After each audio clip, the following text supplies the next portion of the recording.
ज्ञान गंगा गीता चैनल में आपका स्वागत है। संक्षिप्त श्रीमद् भागवत कथा अध्याय 6। छठवां अध्याय। सनत कुमार जी बोले, हे नारद जी, अब मैं तुम्हें श्रीमद् भागवत की कथा सप्ताह की विधि बतलाता हूँ। ध्यान देकर सुनो। इसके लिए आषाढ़ माह से अगहन मार्गशीर्ष तक उपयुक्त समय है। इसमें तिथि और नक्षत्र का विचार भी कर लेना चाहिए। ये विचार कर लेने के बाद धनवानों, सत्कर्मियों और अन्य योग व्यक्तियों को कथा श्रवण करने के लिए निमंत्रण भेजना चाहिए। जहाँ कथा कही जाए उस स्थान को स्वच्छ बना देने के बाद फूल और लताओं तथा तोरणादि से अच्छी तरह सजाकर ध्वजा स्थापित करनी चाहिए।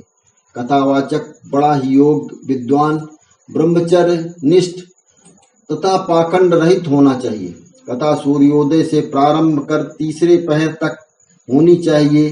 साथ ही 5 ब्राह्मणों का वर्ण कर उनसे ओम नमो भगवते वासुदेवाय का सप्ताह भर जाप करना चाहिए। कथा के बीच में मल मूत्रादि बाधक न हो। इसीलिए यदि सप्ताह भर उपवास न रखा जा सके तो केवल हविषान्न पर ही रहे। किसी प्रकार का गरिष्ठ अन्न, प्याज, लहसुनादिक, शाक एवं मांस इत्यादि बिल्कुल ही त्याग दें। इस प्रकार विधि पूर्वक कथा हो जाने के पश्चात कीर्तन करें। यदि श्रोतागण विरक्त हों तो गीता पाठ द्वारा, और यदि गृहस्थ हों तो श्रीमद् भागवत के 10वें स्कंद के प्रत्येक श्लोक द्वारा घी, शहद, तिल, खीर आदि अन्नों से हवन करें। यज्ञ में कुछ ना कुछ दोष रह ही जाता है, इसलिए उसकी शांति के लिए अंत में विष्णु सहस्त्र नाम का पाठ होना चाहिए।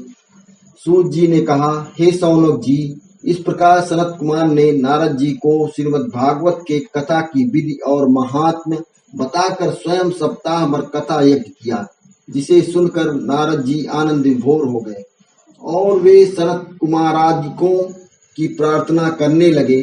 उसी दौरान देशाटन करते हुए परम ज्ञानी श्री सुखदेव जी वहां आ पहुंचे और बोले, हे मुनियों और श्रोताओं, आप लोगों ने श्रीमद् भागवत शास्त्र को अभी सुना है।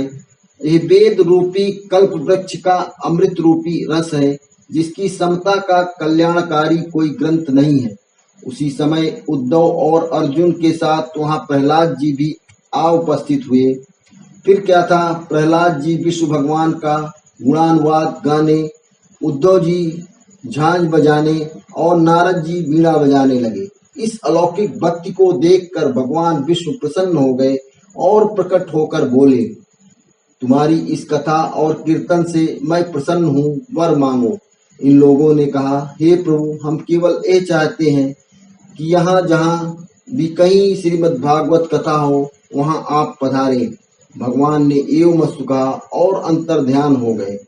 सौनक जी ने सूजी से पूछा कि इस कथा को सुखदेव जी ने राजा परीक्षित से तथा गोकर्ण ने धुंधकारी से और सनत कुमार ने नारद जी से कब कहा, ये मुझे बताइए। सूत जी बोले कि श्री कृष्ण जी के परम धाम चले जाने और कलयुग के आ जाने के 30 वर्ष बाद भाद्रपद भादो की नवमी को सुखदेव जी ने इस कथा को राजा परीक्षित से कलयुग के 200 वर्ष व्यतीत हो जाने पर आषाढ़ शुक्ल नवमी को गोकर्ण ने धुंधकारी से और कलयुग के 300 वर्ष व्यतीत हो जाने पर कार्तिक शुक्ल नवमी को सनत कुमार ने नारद से कही थी।